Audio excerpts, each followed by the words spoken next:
Hello friends, welcome to my YouTube channel. आज के इस वीडियो में हम यूपी जीडीसी सामान्य अध्ययन के प्रश्न पत्र को देखेंगे, जिसका एग्ज़ाम 31 मई को हुआ था। उसके आंसर की आ गई है, तो उसके अकॉर्डिंग हम प्रश्नों को देखते हैं। तो आइए देखते हैं। पहला प्रश्न है, स्वास्थ्य की परिभाषा जिसे संपूर्ण शारीरिक, मानसिक और सामाजिक कल्याण अवस्था के रूप में देखा जाता है और जो केवल रोग और दुर्बलता की अनुपस्थिति नहीं है, दी गई है। सही उत्तर है इसका, आयोग ने इसका सही उत्तर माना है ऑप्शन सी, WHO द्वारा। आगे देखते हैं, निम्नलिखित में से कौन सतत विकास की अवधारणा को सबसे अच्छी तरह से समझाता है? इसका उत्तर माना है आयोग ने ऑप्शन डी, वर्तमान आवश्यकताओं को पूरा करते हुए भविष्य की आवश्यकताओं को नुकसान पहुंचाए बिना विकास। आगे देखते हैं प्रश्न संख्या 3, यूनेस्को की अमूर्त सांस्कृतिक विरासत सूची में हाल ही में किस भारतीय त्योहार को शामिल किया गया है? सही उत्तर माना है इसका आयोग ने ऑप्शन ए, दीपावली। अगला प्रश्न, भारतीय संविधान में संस्कृति और शिक्षा संबंधी अधिकार निम्न द्वारा प्रदान किया गया है। सही आंसर है इसका ऑप्शन बी, अनुच्छेद 29 और अनुच्छेद 30। अगला प्रश्न, सार्वजनिक ऋण के पुनर्भुगतान के लिए आजकल प्रयुक्त शब्दावली जिसे प्राथमिकता दी जाती है वह है? सही उत्तर होगा ऑप्शन डी, स्थानांतरण स्थगन। आगे देखते हैं प्रश्न संख्या 6, छठे प्रश्न की तरफ जाते हैं। निम्नलिखित में से कौन सा सही सुमेलित नहीं है? एक तरफ शिक्षा आयोग है और एक तरफ वर्ष दिए गए हैं, तो इसका जो सही नहीं है तो वो ऑप्शन है ऑप्शन ए, भारतीय विश्वविद्यालय अधिनियम 1917। ये गलत है। आगे देखते हैं प्रश्न संख्या 7, कॉफ़ी की कौन सी किस्म जो शुरू में यमन से लाई गई थी भारत में उत्पादित की जाती है और दुनिया भर में उसकी बहुत मांग है?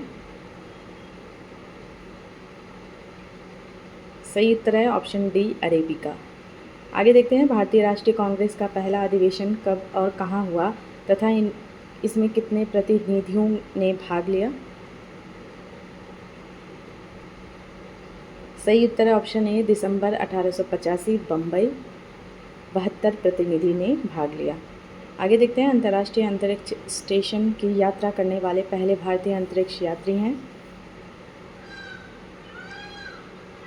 सही उत्तर है इसका ऑप्शन ए, आयोग ने इसका उत्तर माना है ए, शुभांशु शुक्ला। आगे देखते हैं, भारत का राष्ट्रपति राज्यसभा में कितने सदस्य मनोनीत करता है? सही उत्तर है इसका 12 सदस्य, ऑप्शन डी। आगे देखते हैं, राजस्थान के अर्ध शुष्क क्षेत्रों में पीने के पानी के भंडारण के लिए पारंपरिक भूमिगत टैंकों को क्या कहा जाता है? सही उत्तर होगा ऑप्शन ए, टंका। आगे देखते हैं, भगत सिंह निम्नलिखित में से किस संस्था के संस्थापक सचिव थे?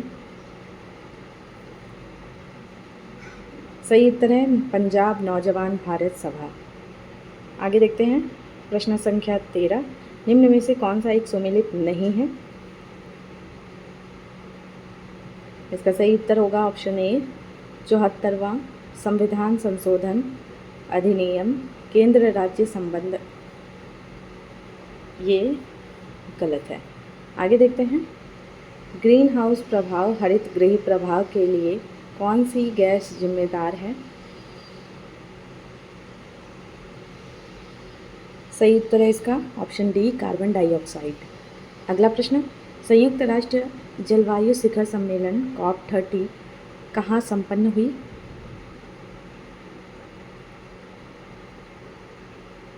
सही उत्तर होगा इसका ऑप्शन सी, ब्राज़ील। अगला प्रश्न, 9वीं सदी के अब्बासिद खलीफा अल मामून ने निम्न में से किस अकादमी की स्थापना की जिसमें दर्शन और विज्ञान पर यूनानी, फारसी और संस्कृत के ग्रंथों का अरबी में अनुवाद करने का महत्वाकांक्षी परियोजना को हाथ में लिया? सही उत्तर है ऑप्शन सी, बैत अल हिकमा। आगे देखते हैं, व्यष्टि अर्थशास्त्र तथा समष्टि अर्थशास्त्र का सर्वप्रथम निर्माण किसने किया है? सही उत्तर है इसका ऑप्शन सी, रैग्नर फ्रिश। आगे देखते हैं, किसी निश्चित कोड भाषा में हिम एक को 21 लिखा जाता है, उसी कोड में भाषा SIPTAG को किस प्रकार लिखा जाएगा? तो इसका सही उत्तर होगा ऑप्शन डी। आयोग ने इसका सही उत्तर माना है डी, ऑप्शन 16। आगे देखते हैं, विश्व के किस क्षेत्र में सर्वाधिक ज्वालामुखी पाए जाते हैं? सही उत्तर है इसका ऑप्शन ए, सरकम पैसिफिक बेल्ट, परिप्रशांत महासागरीय मेखला। आगे देखते हैं, भारत के वर्तमान मुख्य न्यायाधीश के संदर्भ में निम्नलिखित कथनों पर विचार कीजिए। तो इसमें बताना है आपको कौन सा कथन सही है। सही उत्तर इसका माना है आयोग ने ऑप्शन सी, केवल एक सही है। न्यायमूर्ति सूर्यकांत भारत के वर्तमान मुख्य न्यायाधीश हैं। आगे देखते हैं, दारा सिकोव ने 52 उपनिषदों का फारसी भाषा में अनुवाद किस शीर्षक से किया? सही उत्तर है इसका ऑप्शन ए, सिरे अकबर। अगला प्रश्न, विकसित भारत गारंटी रोजगार आजीविका मिशन ग्रामीण अधिनियम 2025 VBG राम जी बिल 2025 मनरेगा की तुलना में एक महत्वपूर्ण उन्नयन का प्रतिनिधित्व करता है, क्योंकि मनरेगा में ऑप्शंस बताने हैं कौन से कथन सही है।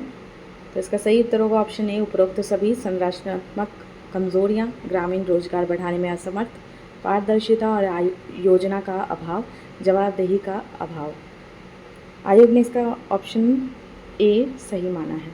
आगे देखते हैं, कौन सा संवैधानिक प्राधिकारी 10वीं अनुसूची के तहत लोकसभा सांसदों की अयोग्यता का निर्धारण करता है? सही उत्तर है इसका option A, speaker of the Lok Sabha का अध्यक्ष। आगे देखते हैं, सिख धर्म के संस्थापक गुरु नानक जी का जन्म कब और कहाँ हुआ था?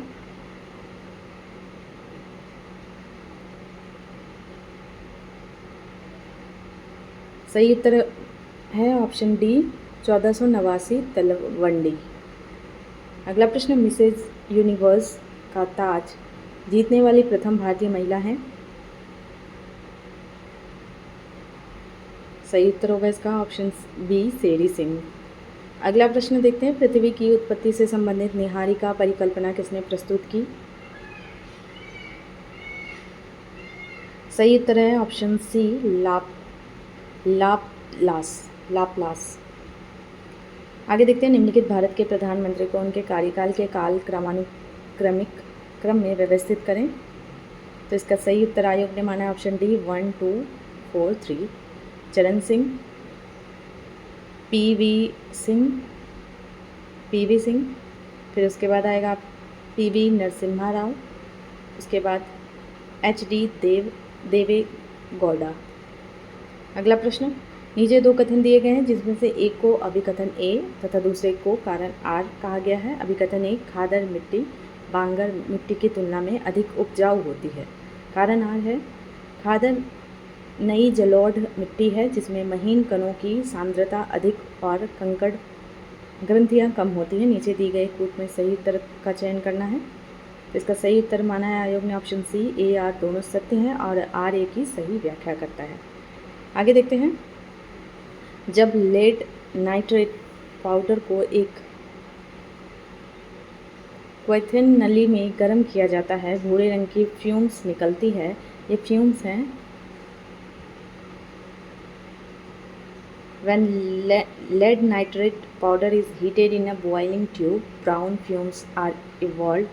These fumes are of, इसका सही उत्तर है ऑप्शन सी, NO2। आगे देखते हैं, रिक्त स्थान की पूर्ति कीजिए। तो इसका सही उत्तर हो जाएगा ऑप्शन ए, O और A आएगा।